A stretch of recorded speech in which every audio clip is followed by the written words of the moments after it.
It climaxed in an epic battle between an evil tyrant with supernatural powers and a great warrior who became a prophet of peace. This is the history of America as you've never seen it before.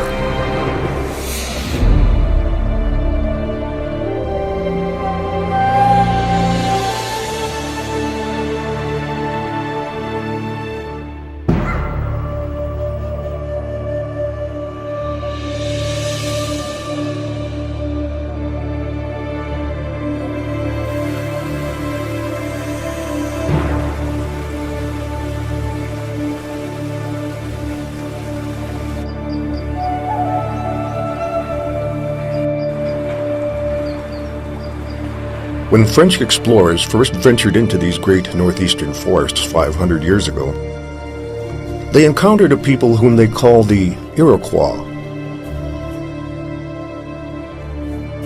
They ruled a vast territory in what is now New York State, Ontario, and Quebec. The French were impressed by the physical prowess of these giants of the forest. What they didn't realize was that the Iroquois system of government was extremely sophisticated and far more democratic than their own. But the path to peace and democracy was long and often bloody.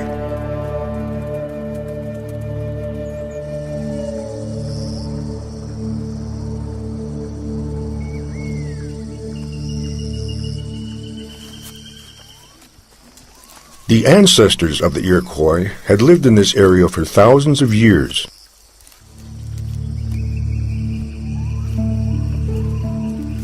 At first, they were hunter-gatherers. When food was plentiful, times were good. When it wasn't, they moved camp.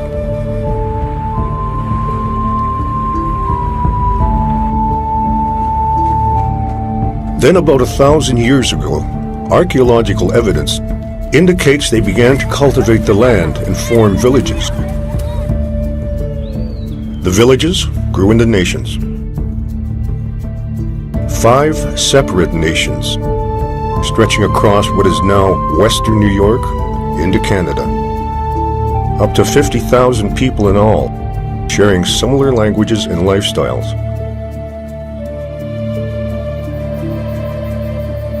But despite their similarities, they turned against each other. Soon war was all they knew. The land was in turmoil. Feuds among villages, even among families, turned men into warriors who liked to kill. For generations, the Iroquois have passed down the story of the dark times, when the people of the 5 nations were locked in an endless cycle of violence and revenge, so bloody it threatened them with extinction.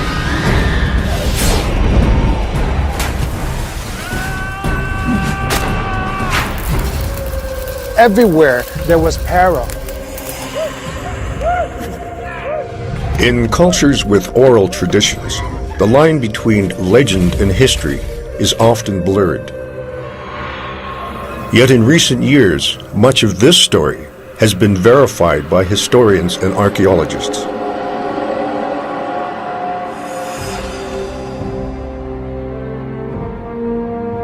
Hiawatha, sometimes called Hiawatha, lives among the people who raised him, the Onondaga, one of the 5 Iroquois nations. Yet he's not entirely one of them. His mother was a Mohawk, probably captured in battle.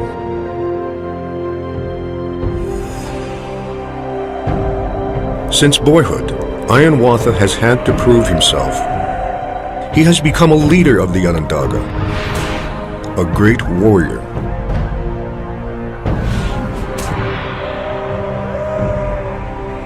But the wars have exacted a heavy toll, robbing him of his wife and 6 of his 7 children.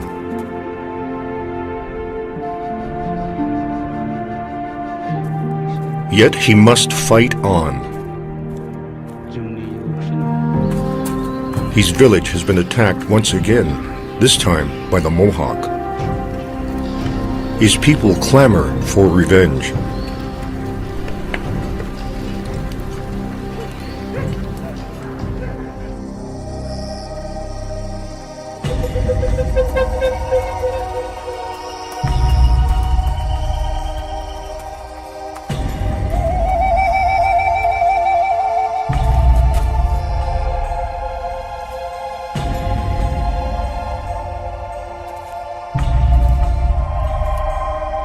Hiawatha leads his men east.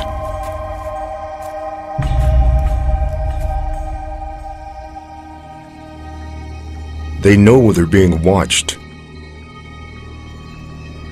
and not only by Mohawk scouts. The chief of their own nation, the Onondaga, has spies everywhere.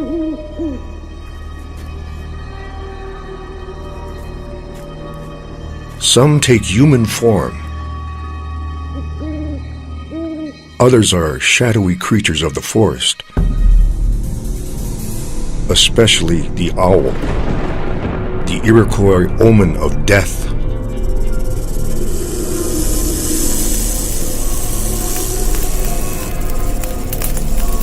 The Onondaga chief is a sorcerer, a shaman who manipulates the evil spirits. His body is distorted by 7 crooks. His hair writhes with snakes.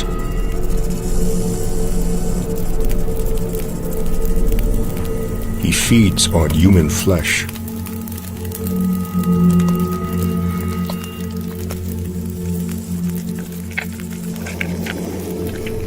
His name is Tadadaho. He lives in isolation, far apart from his people who fear him. Though the Onondaga have other chiefs, Tadadaho holds supreme power. To him, Hiawatha and the warriors are pawns in a game. Tadadaho relishes bloodshed. War feeds his power. As long as the chaos continues, his reign is secure.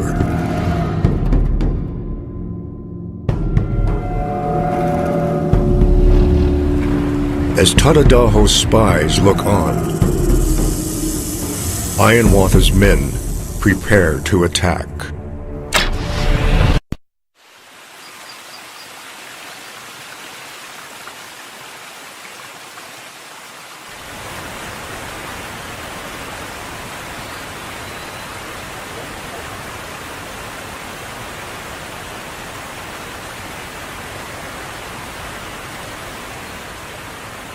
The Mohawk often come to this river to fish. It's within their territory, the easternmost of the 5 Iroquois nations.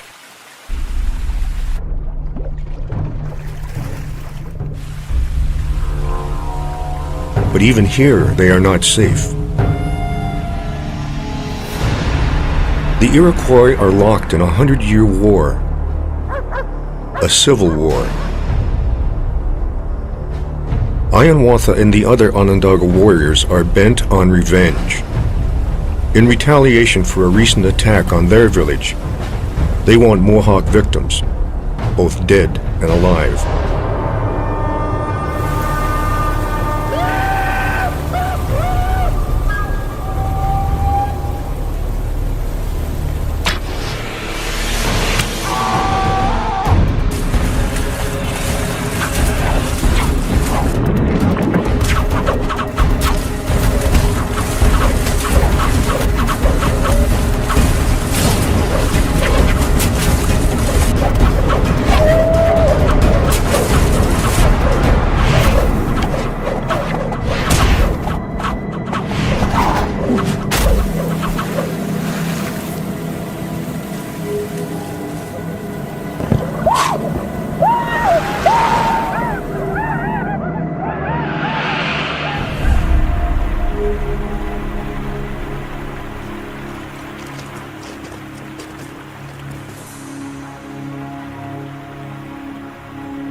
During the period the Iroquois called the Dark Times, revenge was not a choice.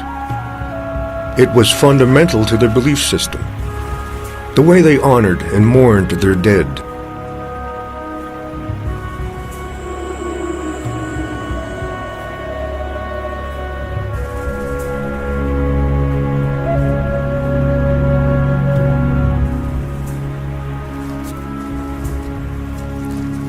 To the Iroquois warriors, every death had to be answered by another.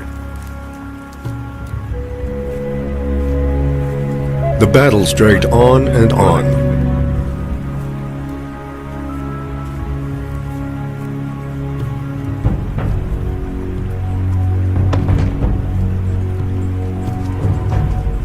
The only alternative to revenge killing was the taking of captives. A healthy captive of the same sex could serve as a replacement for a person lost in a previous battle. But transporting captives was risky. If they loosened their bindings and escaped, they could gather others to pursue the raiders. The Iroquois bound their captives carefully with hemp ropes, the same substance they used to carry burdens. This was also a symbolic act, a way of conveying possession to their enemies.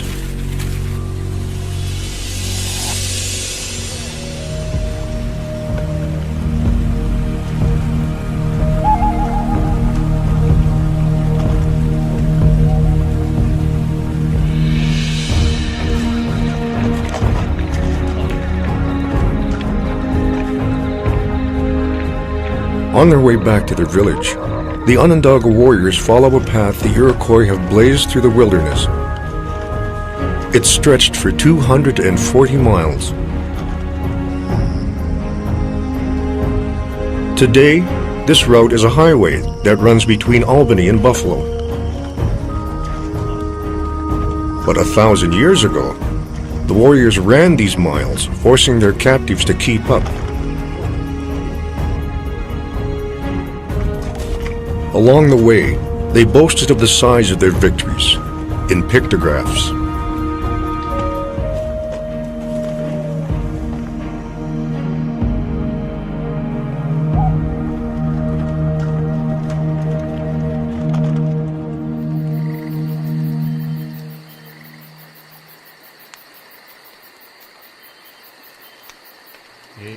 At night under the stars, Ironwater camps with these men. All of them are weary of war. The legend says that Ironwater longs for a better life for his people, but can see no way out. He cannot know that many miles to the west, a child has been born who will show him the way to peace.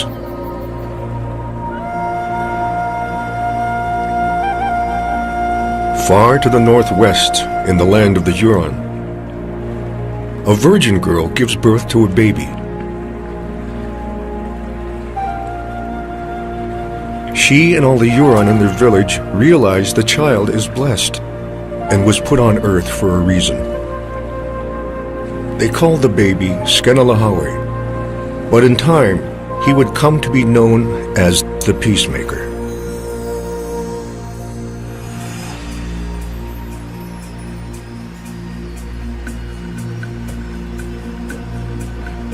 The archaeological record left by the Iroquois attests to the fear in which they lived during the dark times. Towering stockades surrounded their villages. The only way in was through long corridors designed to confuse and slow attackers. Inside the stockade, each clan lived in one or more longhouses. A clan was made up of many families, related through a common female ancestor. In Iroquois society, women enjoyed power and freedoms that would not be experienced in Western cultures for hundreds of years. As time went on, The oldest and most respected woman in each house became known as the clan mother. These female elders presided over village life. They appointed the male council chiefs and could also remove them from office for poor performance or abuses of power.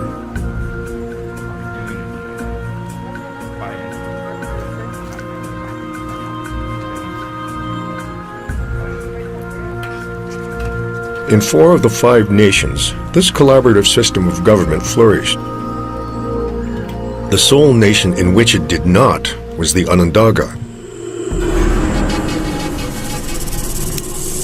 There, Tadadaho reigned supreme.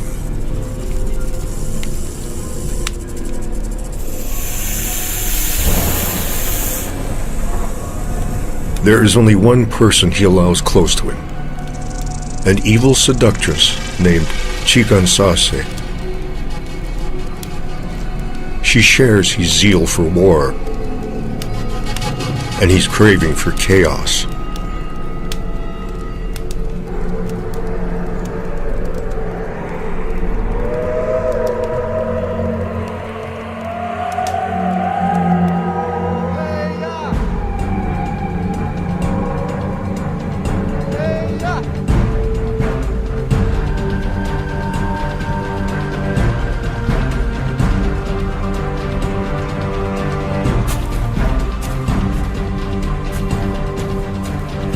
The whole village turns out to greet Ironwatha and the victorious warriors.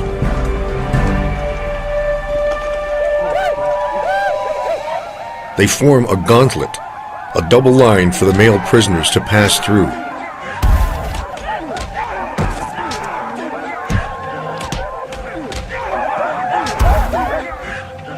A female elder presides.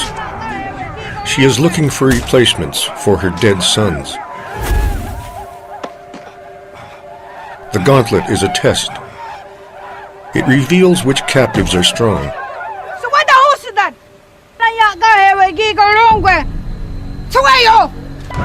And which ones are not.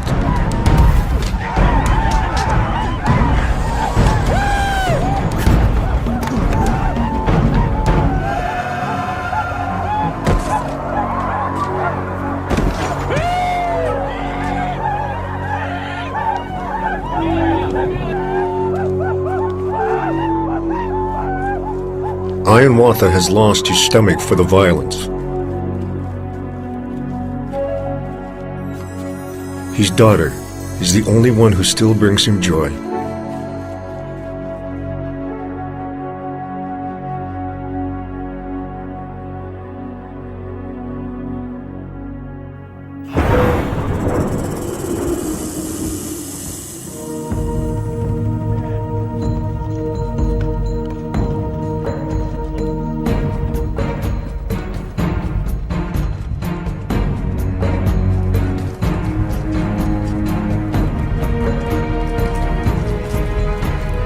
Inside the stockade, the sorting process continues.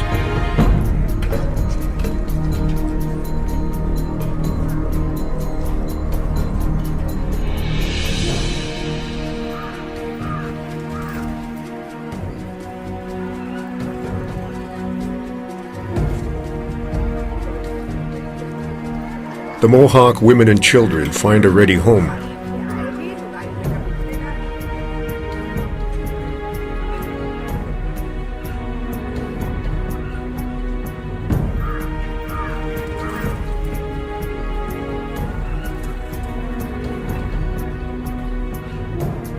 Men who survived the gauntlet are now offered to families who've lost a husband or father. If accepted, the replacements will take on the identities of the dead and assume their names and responsibilities in the village.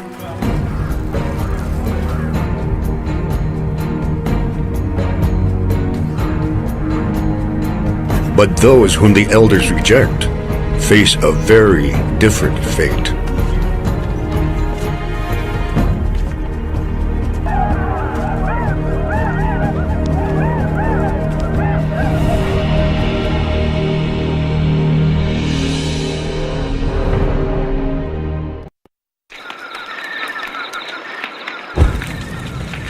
The Iroquois today tell a story of the years before their great confederacy, when they were locked in a bloody civil war and lost all sense of their own kinship.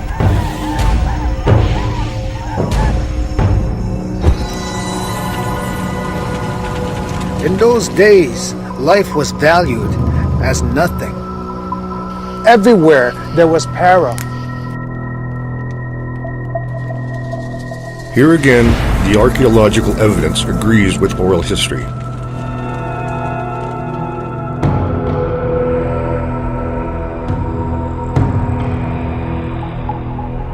In a kitchen midden, or ancient garbage dump, in Jamesville, New York, scientists have unearthed dozens of bones.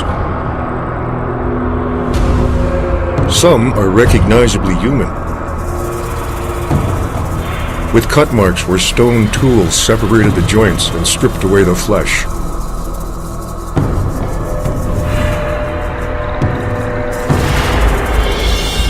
A 100 miles away, archaeologists found two skeletons with their arms, hands, and feet severed.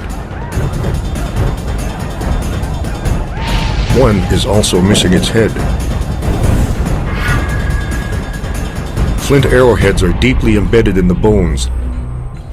The broken points suggest the arrows were shot at close range.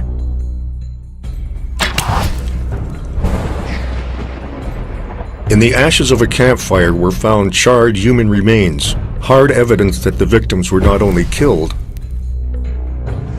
but cooked and eaten.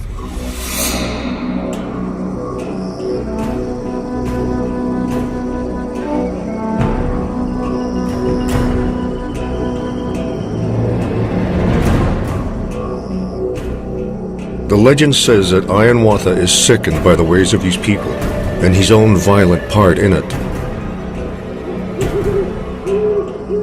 Yet he fears Tadadaho and continues to obey him. Sensing he is losing Hiawatha's loyalty, the evil tyrant and his supernatural agents monitor his every move.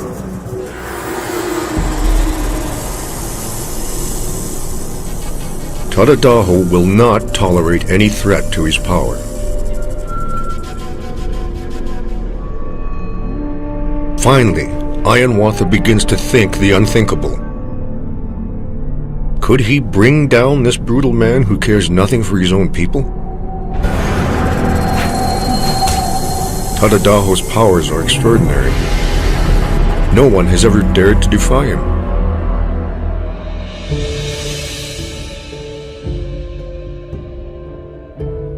What Hiawatha still doesn't realize is that help is on the way.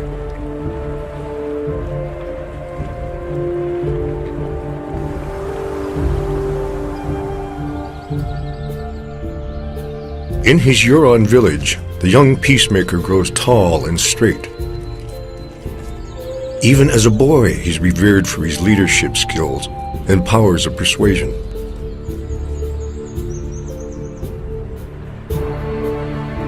As a young man, the peacemaker learns about the terrible war raging across the lake far to the east.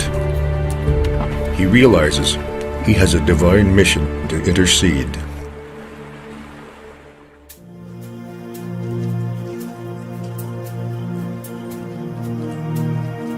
One day, the peacemaker leads the villagers into the forest.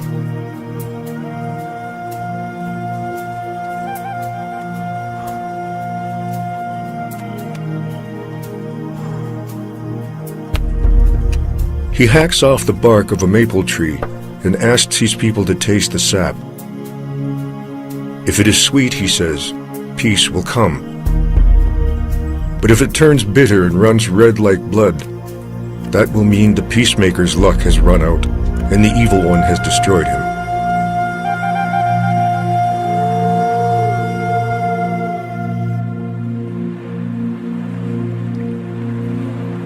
Then, in a magical canoe of white stone, the peacemaker sets out to fulfill his destiny.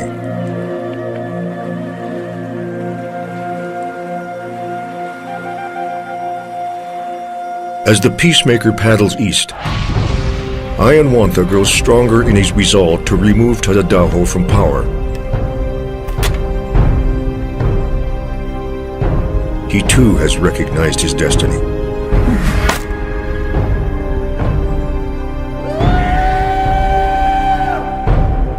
The great warrior will attack the evil chief.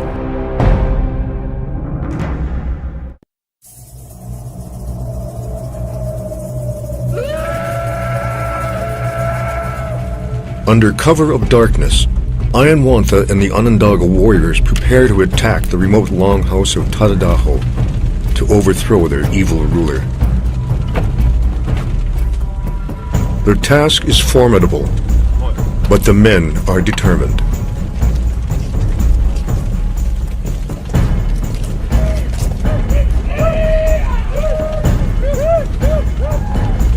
As always when facing battle, they paint their faces to terrify their opponents. Black, the color of war. Blue for strength. Red, the sign a man is ready to kill or be killed.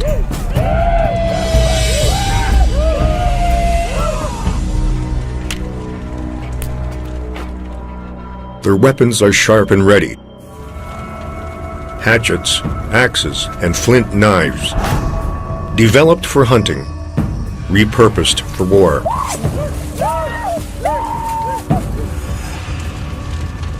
Their bows and arrows are state-of-the-art. Unique spiral fletching makes the arrow spin. This stabilizes its flight and increases accuracy.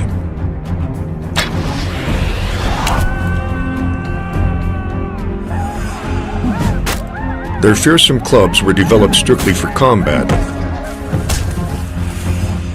The most common is called the gajewa. Its long shaft is carved from ironwood, with a heavy ball at the end.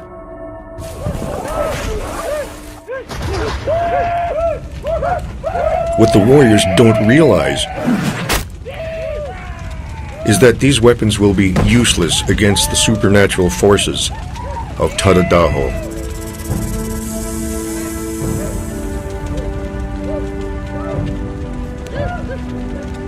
Ironwantha knows he may never return, but it's a risk he must take to try to save his people.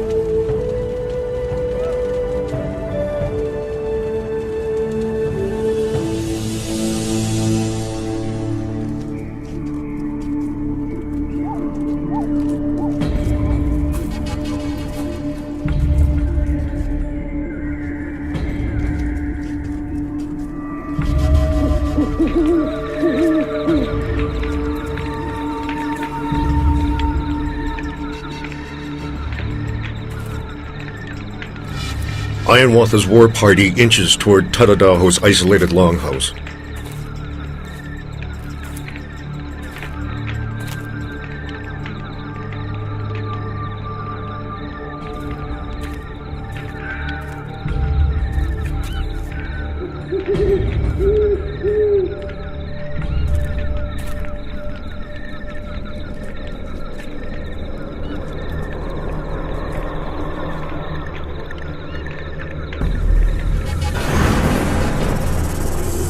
The evil shaman is ready for them. Tadadaho uses all the dark creatures of the forest to fight the forces of good.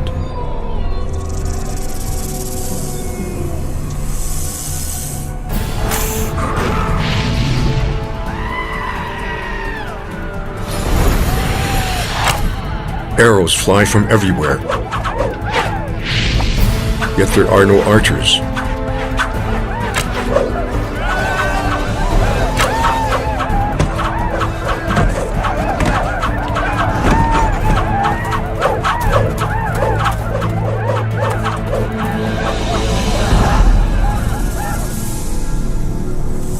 From his longhouse, Tadadaho has been fighting on two fronts. He's worked his evil magic in Ironwantha's village as well.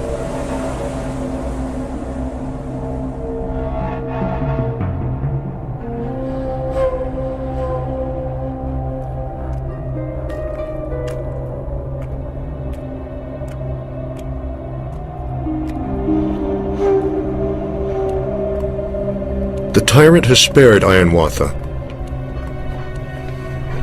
only to destroy his soul.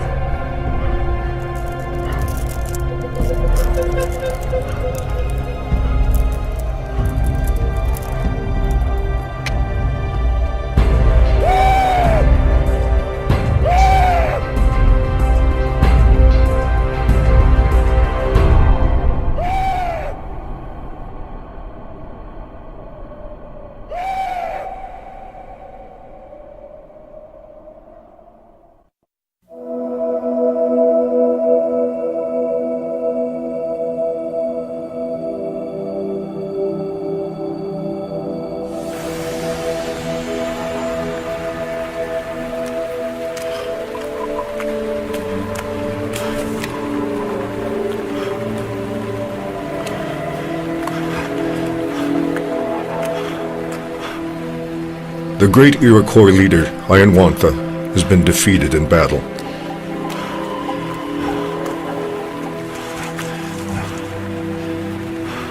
The death of his last surviving daughter at the hands of the evil Tadadaho has broken him. He wanders, dazed and lost.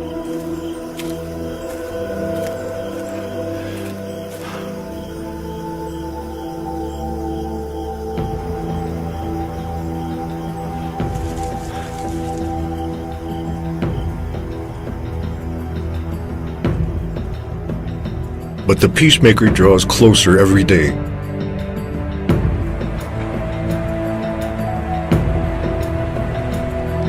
Skenalahauri has journeyed hundreds of miles across the Great Lakes, bearing his message of peace.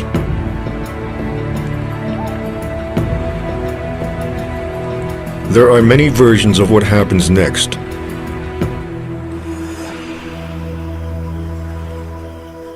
One holds that Ianwantha comes to the shores of Lake Ontario.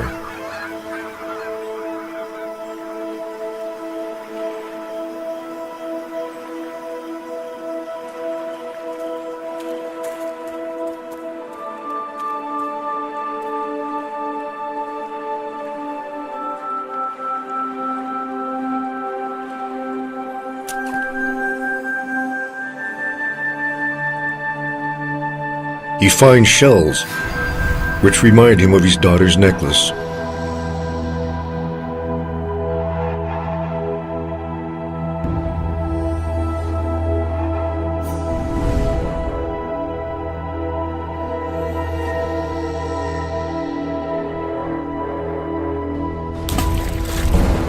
At that very moment, the peacemaker appears. Ianwatha. He consoles Ianwantha for his loss and points out how the shells are opening his heart and allowing him to mourn his daughter.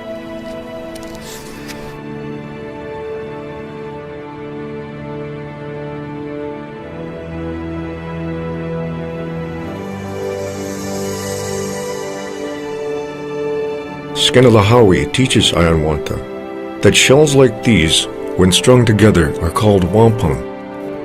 They offer an alternative to the endless quest for vengeance, a better way for the Iroquois to honor their dead. Ianwatha feels the power of the wampum. The rage and hate that fueled his days as a warrior vanish.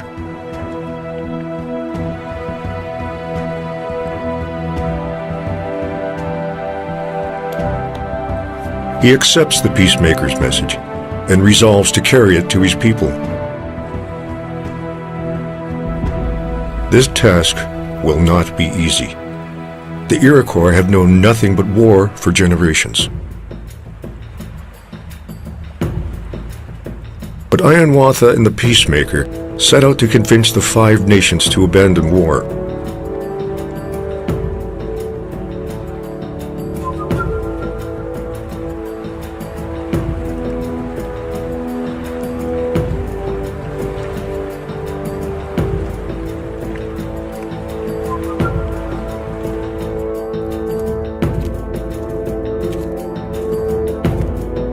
Their first stop, is the land of the Mohawk.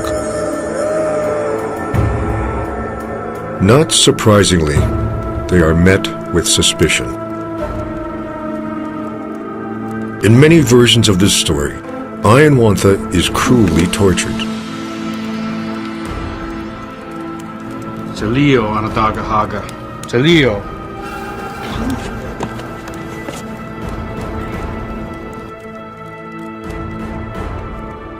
Finally, the peacemaker convinces the Mohawk chief to listen. Scano Ladiana. So the Husata Kaina Lakoa.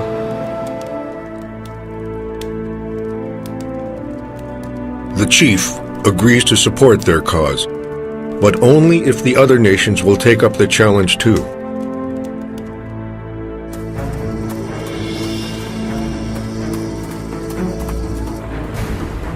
The people of the Standing Stone, the Oneida, are the next to accept the message of peace. They are joined by the people of the Great Swamp, the Cayuga, and the people of the Great Hill, the Seneca. Until there is only one nation that remains apart, Ianwantha's own people, the Onondaga. The time has come once again for the new disciple of peace to face down his blood enemy, Tadadaho.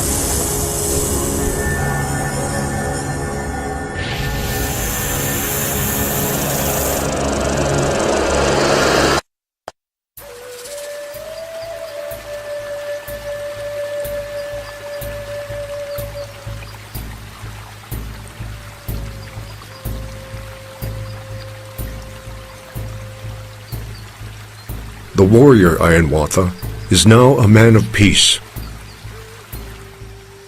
He is ready to confront Tadadaho, the Onondaga tyrant who has terrorized his people. Ianwantha has won the support of the rest of the chiefs and all the female elders of the 5 nations. Even Tadadaho's evil ally, Jigansase, has repented her ways and joined the procession.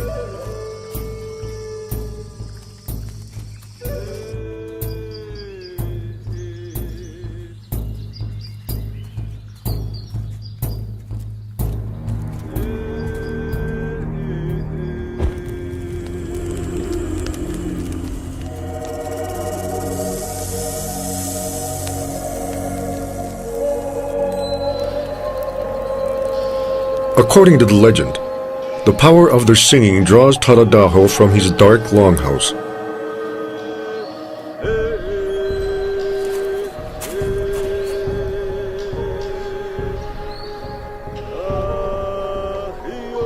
At first, the evil tyrant mocks them. His power is based on chaos and revenge.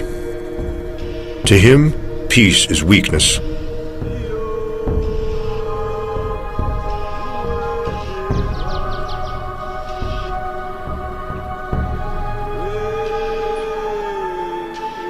And then something happens that even Tadadaho cannot ignore.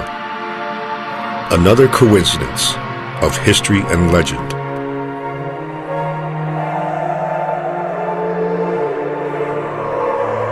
Until recently, most historians and archaeologists believed that the Iroquois formed their union sometime between the 14th and 16th centuries.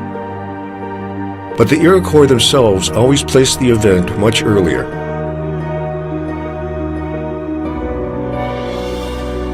Only one astronomical event agrees with both oral history and scientific evidence. On August 31st, 1142, a great eclipse blocked out the sun for a dramatic 3.5 minutes.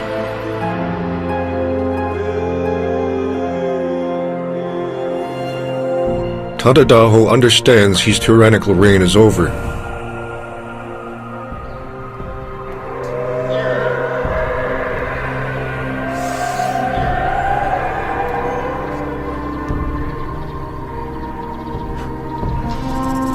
Ianwantha and Chikansase comb the snakes from his hair as he relinquishes his powers.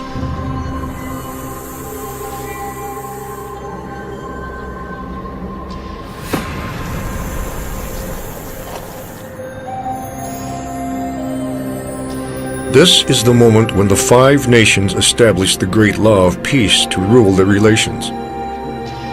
They form a new, united government. Tadada was appointed head of its council, and Chigansase, the mother of nations.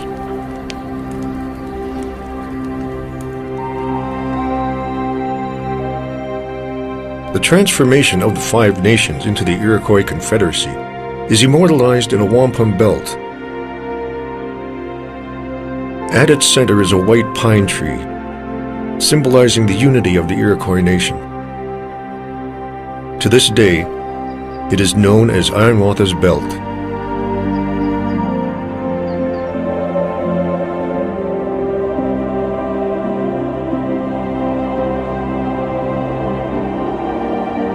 Under a great white pine on the shores of Onondaga Lake in present-day New York, the warriors lay down their weapons. They bury the hatchet, a phrase that lives on today. From this moment, their internal battles will involve words, not weapons.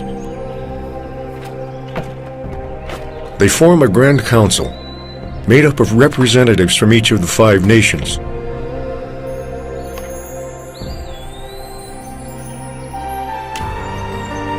This idea of proportional representation would inspire another set of nation builders 700 years later. The Founding Fathers embraced this idea when writing the Constitution of the United States.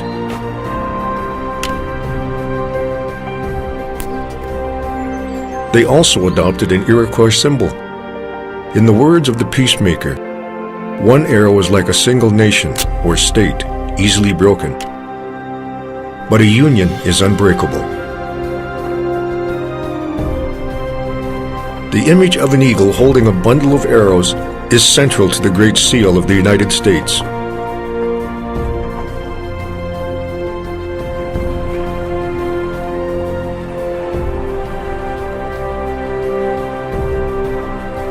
Today, the legend of Ironwatha and the Peacemaker lives on. Not only in the laws and traditions of the Iroquois Confederacy, but at the